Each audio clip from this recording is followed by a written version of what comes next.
basketball a game of giants. When he had to, he knew all the tricks.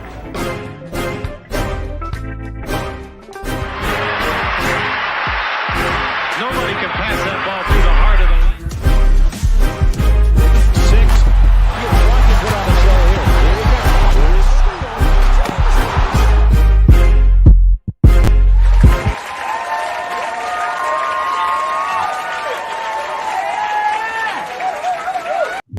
Yep. We definitely got to talk about that elephant in that room, because I saw it all day today on social media. They was talking about it from the beginning to the end. So we gotta get into it. Good evening. Salute to the NBA community. Shout out to Lakers Nation. Welcome back, y'all, to Laker Land. 7 Mitchell. I'm in the building. We got to talk about this elephant in the room, because I wake up today and I'm seeing real media platform in sports saying, should the Lakers dodge the Denver Nuggets in the first round? Should they basically tank the play-in to avoid the Denver Nuggets? My God.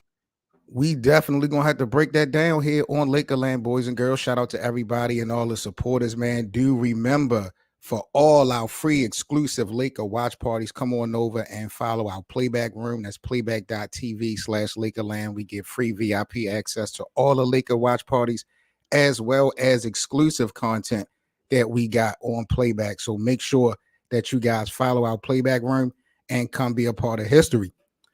So before we even get into this whole Lakers Denver thing, because I don't even really want to get ahead of myself, right? Like, we kind of got to spin the block and go back in history a little bit to what LeBron James had to say previously about the whole play-in scenario. If you go back, LeBron James, who will now be playing in his third play-in tournament scenario, at one point really kind of thumbs down this whole situation, said whoever came up with this SHIT needs to be fired. I know y'all remember LBJ saying that, but if you look at the record of LeBron James, the play-in tournament has been so instrumental in giving LeBron James another opportunity. But let's just say hypothetically that LeBron didn't have the play-in opportunity and he came up short these, 3 years. What impact would that have had on his legacy overall? Like, I honestly, that I think will impact what people definitely think about him when comparing him to greatest of all time. So it's so interesting to see LeBron having this take, but then how, time just kind of played out to be very different. Without this play-in tournament, man, I don't know what type of legacy or what people really would be saying about LeBron James, but they lucky. I'm going to keep it a buck. And now we are locked in with a rematch from last night versus the New Orleans Pelicans. So this is basically comes down to these games we got going down tomorrow night. It's going to be action-packed. So once again, make sure y'all come on over to the playback room as we kick it and watch the Lakers lock in with the Pelicans again tomorrow.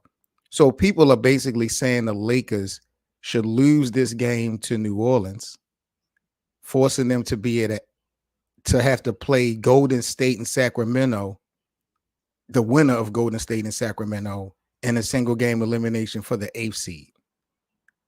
And it just blew my mind because there was real official platforms that was taking this stance. And to me, the path to even do this is crazy. Like, first of all, you don't fight this hard and play this hard this season, go through all these up and downs just to tank in the play-in, especially versus a team that you just dominated. That really doesn't make sense. Then not only that, are you meaning to tell me that you are willing to lose to New Orleans and have to play versus Golden State or Sacramento in a lose or go home scenario? If I ain't mistaken, the Lakers are 1-7 versus the damn Warriors and the Kings this season? What? Like this was the whole reason the Lakers were fighting to get in the position that they are to avoid having to play Steph Curry. Why the hell would we spend the block on purpose to do this? Really just definitely didn't make sense. And then like I've been really campaigning from the jump when it comes to the Lakers and the Denver Nuggets, I'd rather have them lock in early than later. Denver would only get better in the playoffs. You know, the chemistry is already there. They've played with each other for quite a long time, but you just know season by season, the longer the year get, more than likely, you know, you build that momentum. And this is turn up time for teams like the Denver Nuggets, regardless of where they are seated. But I just feel like, bro, if you are objectively feeling like the Lakers have a shot to just represent the Western Conference, how can you even paint that picture without going through Denver? At some point, it's kind of like inevitable that you have to face the Denver Nuggets. And none of the Lakers give me the vibes that they want to duck that smoke. I think LeBron, Anthony Davis, D'Lo, I think all of those guys want to prove just to themselves that they can beat this Denver Nuggets team. And in Denver, they want the Lakers. You can tell this is definitely a match made in heaven for some of the basketball fans. And I just hated the narrative that I saw all day about the Lakers should strategically lose this play-in just so they can have to face OKC. Yeah, I would definitely favor the Lakers in the first round versus the Thunder. I think they would, you know, be more favored than versus the Denver Nuggets. But that's just not how this game go. Play who in front of you and play to win. Exactly. You want the Nuggets when you are fresh. Lord knows what's going to happen down the pipeline when we talk about LeBron and AD as far as availability go. The Lakers, I'm going to be honest. As a roster, on paper, I don't think the Lakers have played with the full roster this whole year.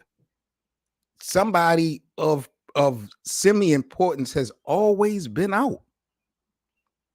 So it's just like, man, we definitely can't afford to get hurt. And facing a team like Denver, you need all your firepower. The same goes on the flip side. Denver's going to have fresh legs. So I mean, it's kind of like pros and cons.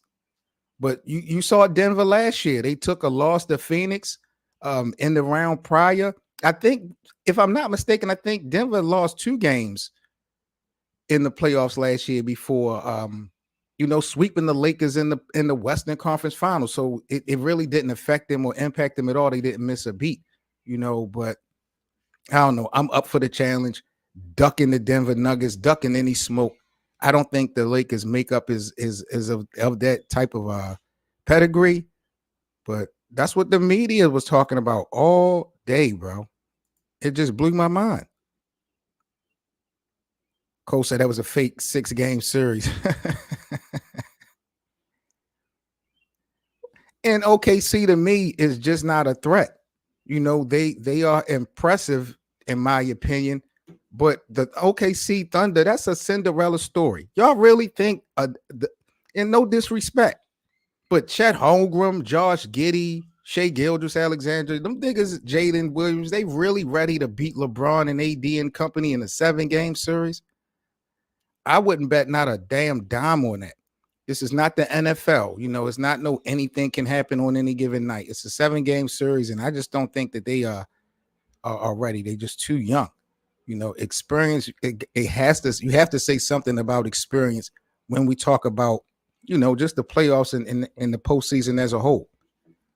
This shit right here, y'all, kind of blew my damn mind when I was looking at the ticket prices for these play-in games. $40 will get you in to the Pelicans Arena to see New Orleans host the Lakers. I really got to talk to the boss. Where are those seats located? I need to know. $40 for this game. Crazy. Philly ain't doing that much better. $50. But look at Sacramento and Golden State. My God. $212 is the get-in price for tomorrow night's game. Damn.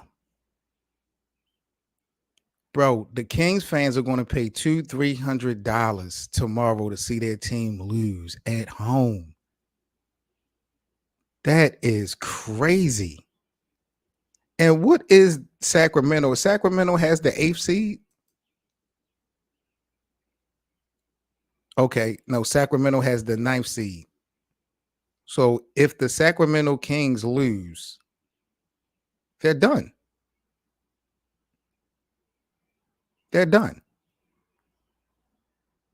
Because the winner of LA and New Orleans move on, and the loser will play the winner of Golden State versus Sacramento.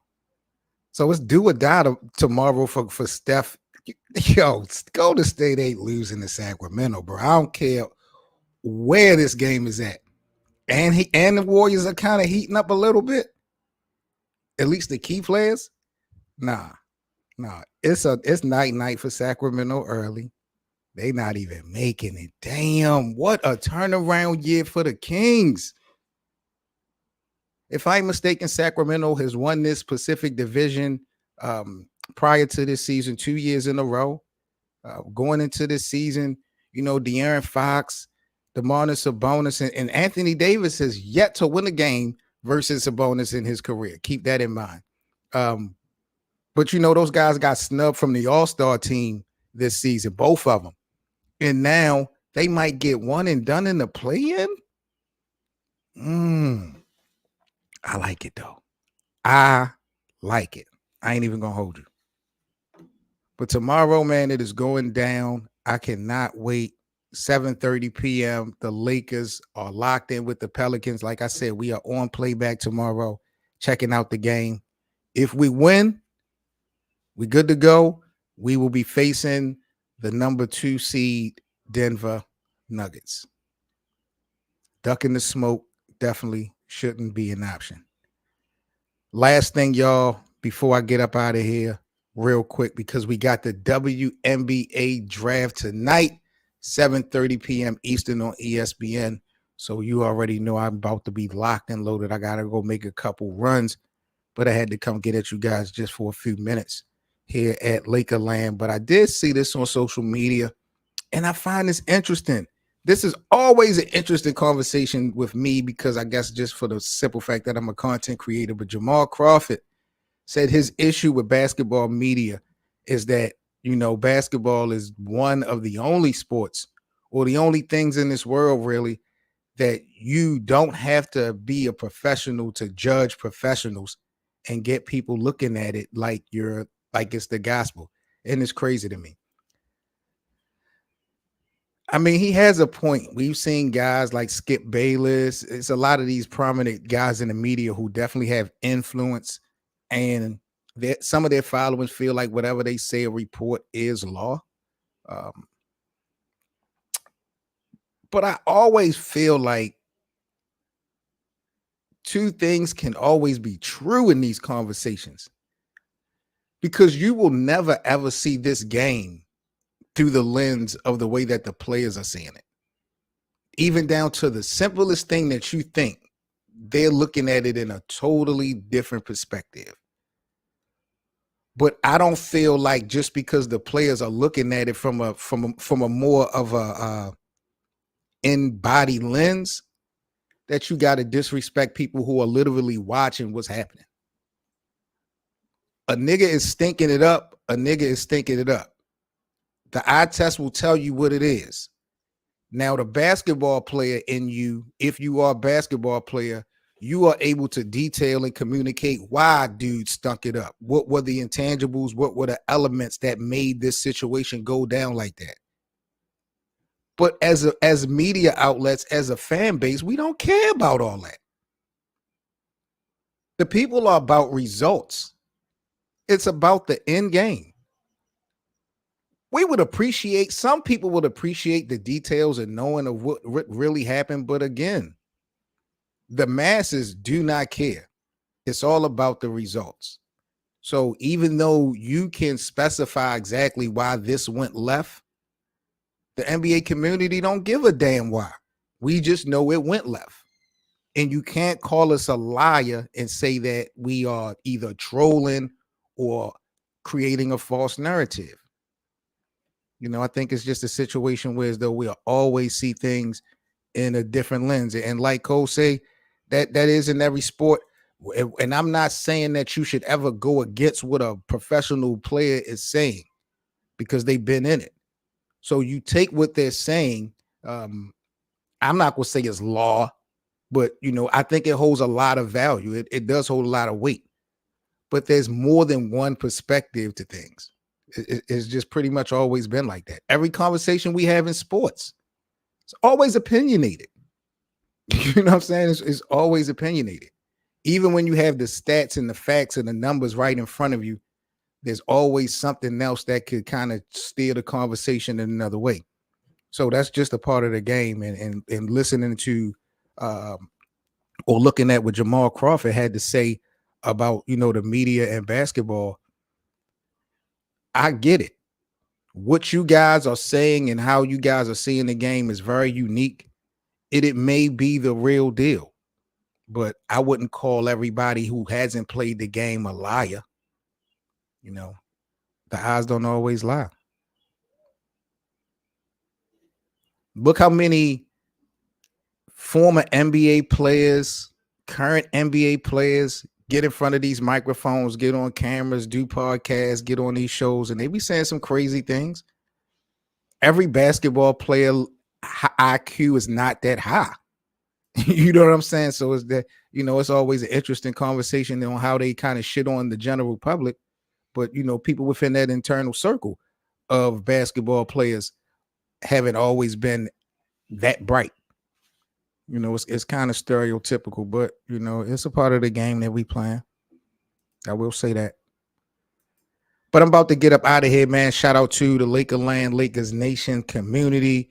Big up to you guys. Once again, tomorrow night is going down. Lakers versus the New Orleans Pelicans.